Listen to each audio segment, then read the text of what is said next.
안녕하세요. 머니톡스입니다.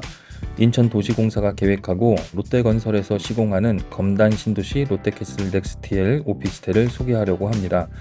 지금 오피스텔이라는 말을 듣고 나가시는 분들은 정말 후회하실 내용이 많으니 꼭 끝까지 시청해 주셨으면 좋겠습니다. 검단 신도시 롯데캐슬 넥스티엘, 앞으로 줄여서 검단 롯데캐슬이라고 하겠습니다.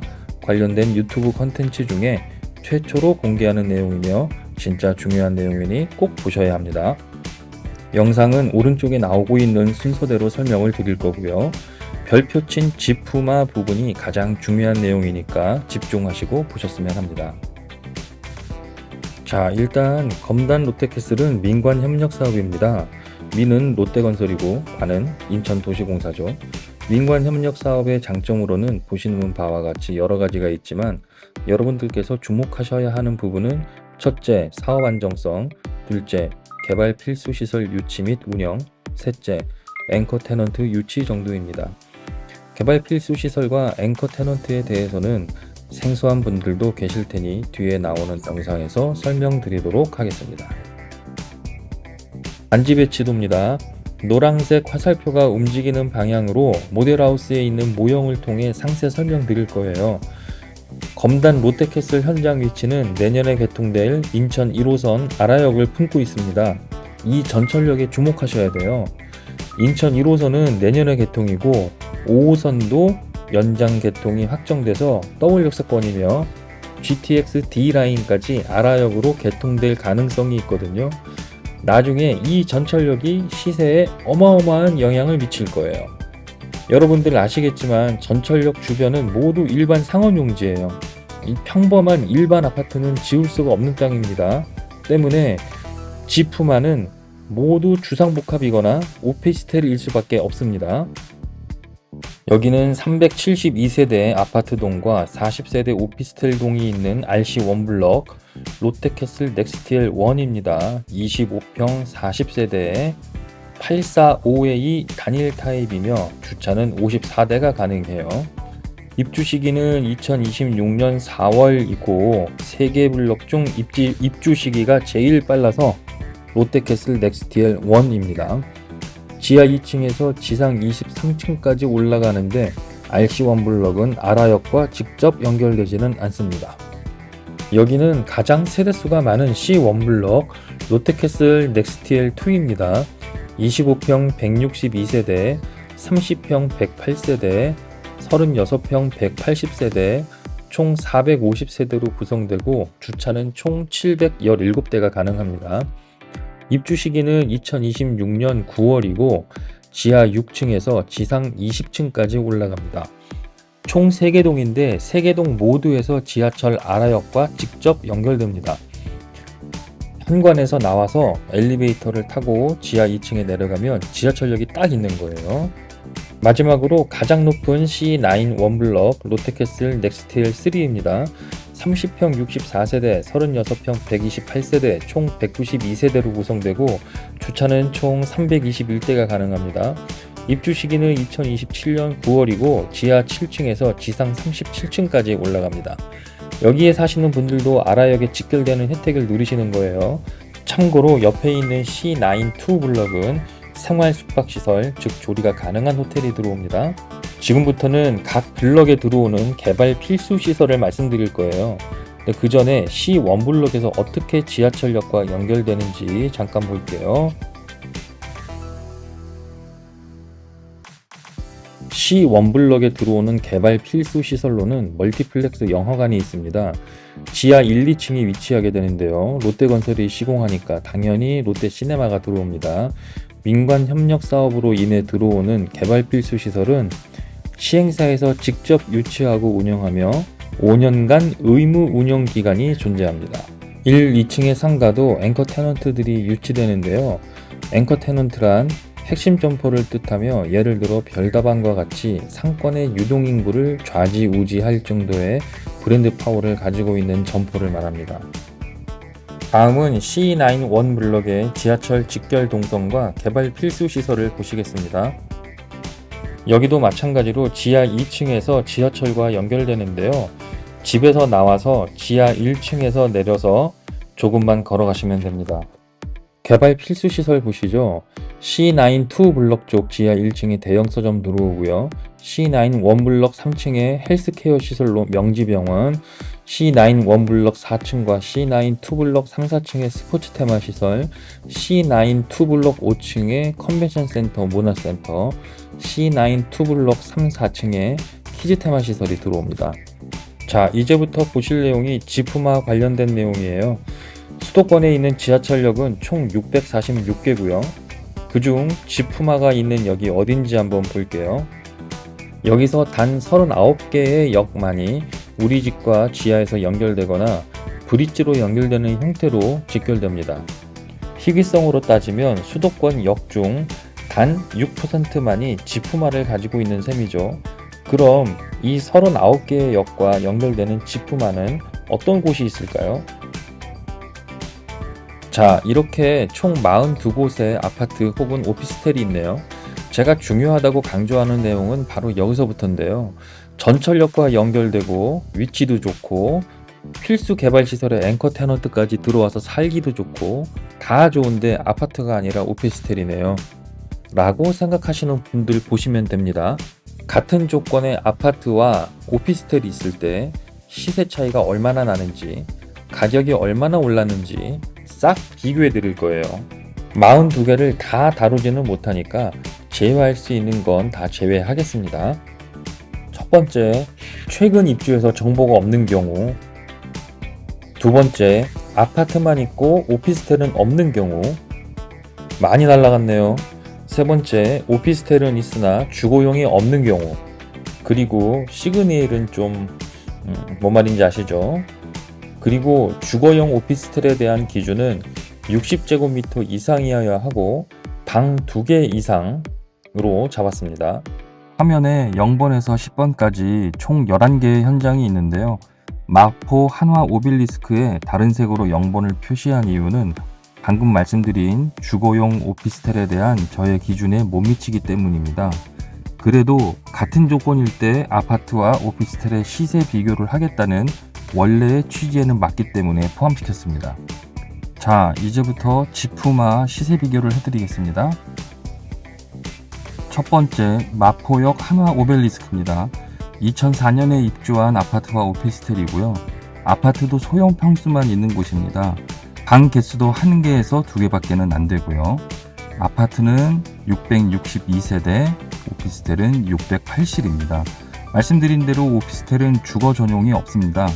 다만 아파트와 평수도 비슷해서 동일 조건일 때 시세 비교를 위해 포함시킨 겁니다. 입주 시기가 오래돼서 분양가를 알 수 없어서 KB 시세 조회 가격입니다. 조회 가능한 가장 입주 시기와 가까운 과거 시세이니 양해해 주시기 바랍니다. 아파트는 16평이 2009년 12월 기준 2억 5천이었고 2024년 4월 기준 6억 1천만 원입니다. 오피스텔은 17.6평이 2009년 12월 기준 3억 1천이었고 2024년 4월 기준 7억 8천만 원입니다. 어떤가요? 평당가를 보더라도 아파트에 비해서 오피스텔이 오히려 더 높죠? 오피스텔은 아파트에 비해 면적이 작지 않나요? 라는 질문을 하실 것 같아서 말씀드립니다. 아파트는 발코니 확장이 가능해서 전용 면적 플러스 서비스 면적이 실사용 면적이죠. 그래서 이 영상에서 말씀드리는 평수는 아파트는 모두 실사용 면적 기준입니다. 반면에 오피스텔은 확장할 수 있는 발코니가 없기 때문에 전용 면적이 곧 실사용 면적입니다. 영상에 나오는 오피스텔의 평수는 모두 전용 면적, 그러니까 실사용 면적입니다. 아파트, 오피스텔 모두 실사용 면적을 기준으로 비교하는 거예요. 다음은 신용산역에 있는 레미안 용산 더 센트럴입니다. 입주는 2017년, 아파트는 총 195세대, 오피스텔은 총 782실입니다. 이곳 오피스텔도 주거 전용으로만 이루어진 건 아닙니다. 아파트 중 가장 작은 평수와 오피스텔 중 가장 큰 평수로 비교하겠습니다. 아파트는 53평이 가장 작은 평수입니다. 최초 분양가가 2014년 15억이었고요. 2024년 4월 기준 33억 5천만 원입니다. 오피스텔은 25평이 가장 큰 평수고 2014년 분양가가 9억 8천만원, 2024년 4월 기준 여기는 KB 시세가 없어서 최근 실거래가를 조회했습니다. 실거래가는 국토부에서 조회했고요. 2020년 실거래가가 15억입니다. 현재는 더 올랐겠죠? 다만 평수 차이가 너무 크기 때문에 한 가지를 더 보여드릴 거예요. 주변에 25평 아파트 시세가 얼마일까요? 네, 13억입니다. 어떤가요? 이번엔 금정역에 있는 힐스테이트 금정역입니다. 입주는 2022년이고 아파트는 843세대, 오피스텔은 639실입니다. 이곳 오피스텔도 주거 전용으로만 이루어진 건 아닙니다. 시세 보시죠. 아파트 30평이 2018년 분양가가 5억 6천, 현재 시세는 9억 7천입니다. 비교적 최근 입주라 KB 시세가 없어서 네이버 부동산 호가로 비교해드립니다. 오피스텔은 25평이 2018년 분양가가 4억 6천, 현재 시세는 7억 2천입니다. 평형 차이가 나서 여기도 동일 평형의 주변 아파트 시세를 보여드릴 거예요.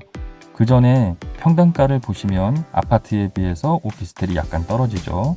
오피스텔 639실 중에 주거용 오피스텔이 45세대밖에 안 돼요. 어쨌든 주변 25평형 아파트 시세를 한번 보면 5억에서 6억대입니다. 어떤가요? 다음은 동탄역 롯데캐슬입니다. 일반 전철역이 아니고 GTX-A와 SRT 역이기에 제외시키려다가 포함시켰어요. 입주는 2021년에 했고 아파트는 940세대, 오피스텔은 757실입니다. 여기도 주거 전용으로만 이루어진 오피스텔은 아니에요. 시세 말씀드릴게요. 아파트 34평이 2017년 분양가가 4억 6천, 현재 시세는 15억 4천만원. 오피스텔은 25평이 2017년 분양가가 4억 4천, 현재 시세 8억 2천만원입니다. 평형에 따른 등락폭 차이가 있으니 주변 25평형 아파트 시세 한번 볼게요. 네, 7억에서 8억 5천입니다. 주변 아파트 시세와 차이가 없죠? 어떤가요? 이번엔 오목교역 현대 하이페리온 1차 보여드릴게요. 2003년 입주했고요. 아파트 466세대, 오피스텔 396실입니다. 이곳 오피스텔은 모두 주거 전용이에요. 입주 시기가 오래돼서 분양가 조사가 안 된 점 양해해주세요. 시세 말씀드릴게요. 아파트가 54평이 2009년 10월 기준 13억 5천, 현재 시세 26억 5천만원, 오피스텔 56평이 2009년 10월 기준 16억, 현재 시세 26억 5천만원입니다. 평수가 거의 동일하니까 주변 시세는 안 보여드려도 되겠죠. 아파트와 오피스텔 시세가 동일합니다. 어떤가요? 도곡동 타워팰리스 2차입니다. 입주는 2003년에 했고 아파트 813세대, 오피스텔 148실입니다. 오피스텔은 주거 전용은 아닙니다. 시세 말씀드릴게요. 아파트 37평 2009년 11월 기준 9억 4천만원, 현재 시세 20억 8천만원입니다. 오피스텔 37평 2009년 11월 기준 12억 5천만원, 현재 시세 23억 5천만원입니다. 같은 평수인데 여기도 오피스텔이 더 비싸네요. 이 영상의 목적은 검단 롯데캐슬도 타워팰리스처럼 20억이 넘어갈 거다 라는 게 아닙니다. 지하철과 직결된다는 동일 조건의 아파트와 오피스텔의 시세가 여러분들이 생각하시는 것처럼 차이가 나질 않는다라는 걸 보여드리려는 겁니다. 검단 롯데캐슬은 내년에 지하철역 개통을 앞두고 있고 5호선 연장도 확정이 되어 있는 상태이고 GTX D 라인도 기대해 볼 수 있는 현장이에요. 또 바로 옆에 법원, 검찰청이 들어와서 임대 수요도 안정적으로 예상이 됩니다. 게다가 개발 필수 시설이 들어오기 때문에 삶의 질 자체가 달라집니다. 앞으로 가격이 오를 호재거리가 많이 기다리고 있기 때문에 오피스텔이라는 이유만으로 기피할 이유가 전혀 없다는 걸 보여드리고 싶은 거예요. 다음 보실게요. 공덕역 롯데캐슬 프레지던트입니다. 2009년에 입주했고요. 아파트 114세대, 오피스텔 118실로 구성되어 있습니다. 오피스텔은 주거 전용이고요. 시세 말씀드릴게요. 아파트 77평 2009년 7월 기준 16억, 현재 시세 23억 5천만 원. 오피스텔 75평 2009년 7월 기준 16억, 현재 시세 26억 5천만 원입니다. 오피스텔이 주거 전용일 경우 평단가가 아파트보다 오히려 더 비싼 경향이 좀 있어요. 이번엔 신당역 청계천 두산 위브더 제니스입니다. 2014년에 입주했고요. 아파트 295세대, 오피스텔 332실입니다. 오피스텔은 주거 전용은 아닙니다. 시세는 아파트 37평 2017년 10월 기준 8억, 현재 시세 13억 2천만 원. 오피스텔은 24평 2017년 10월 기준 5억 5천, 현재 시세 11억 5천만 원입니다. KB 시세가 없어서 네이버 부동산 호가 기준입니다. 아파트와 오피스텔 평수 차이가 나니까 또 주변 25평형 아파트 시세를 한번 보죠. 6억에서 7억이 25평형 아파트 시세인데 이 동네는 아파트가 너무 오래돼서 가격 차이가 좀 많이 나는 것 같습니다. 하지만 중요한 것보다 역시 전철역 직결되는 오피스텔은 아파트와 차별되지 않는다입니다. 다음 미사역에 있는 힐스테이트 미사역 보겠습니다. 여기는 오피스텔만 있기 때문에 아파트와의 시세 비교는 바로 옆에 있고 분양 시기도 비슷한 미사역 파라곤과 하겠습니다. 2020년에 입주했고요. 아파트 925세대, 오피스텔 1344실입니다. 오피스텔은 주거 전용은 아닙니다. 시세는 2018년 분양 당시 아파트 39평 5억 6천만 원, 현재 시세 12억 7천만 원. 오피스텔은 25평이 2017년 분양가 4억 9천만 원, 현재 시세 7억 5천만 원입니다. 이곳은 안타깝게도 반경 1km 안에 25평 아파트가 없네요. 하지만 평당가를 보면 아파트와 오피스텔 비슷하죠. 건대입구역 더샵 스타시티입니다. 입주는 2007년이고 아파트는 1177세대, 오피스텔 133실로 구성되어 있습니다. 오피스텔은 주거 전용입니다. 시세를 보면 아파트 37평이 2010년 1월 기준 9억 1천만 원, 현재 시세 17억 5천만 원, 오피스텔 35평이 2010년 1월 기준 9억, 현재 시세 16억 4천만 원입니다. 평당가 보시면 평당 4,700만 원으로 동일하죠. 마지막으로 삼송역에 있는 힐스테이트 삼송역입니다. 2019년 입주했고요. 여기도 오피스텔만 있고 아파트가 없어서 바로 옆에 비슷한 시기에 분양한 삼송역 현대 해리엇과 비교하겠습니다. 아파트는 364세대, 오피스텔은 976실입니다. 아파트 25평 2017년 분양가 3억 8천만원, 현재 시세 6억 1천만원. 오피스텔 25평 2016년 분양가 4억, 현재 시세 6억 8천만원입니다. 같은 평수, 비슷한 분양 시기, 같은 브랜드, 위치도 바로 옆이지만 전철역과 연결되고 안 되고의 차이가 나죠? 어떠신가요? 편견이 좀 깨지셨나요? 보셨다시피 지하철역과 연결되는 단지의 경우 아파트와 오피스텔의 차이가 없습니다. 오히려 주거 전용일 경우 아파트보다도 시세가 더 높은 경우도 많죠. 이래도 검단 롯데캐슬 안 사실 건가요? 마지막으로 한 장으로 정리한 거 보여드리고 모델하우스 영상 보시면서 마치겠습니다.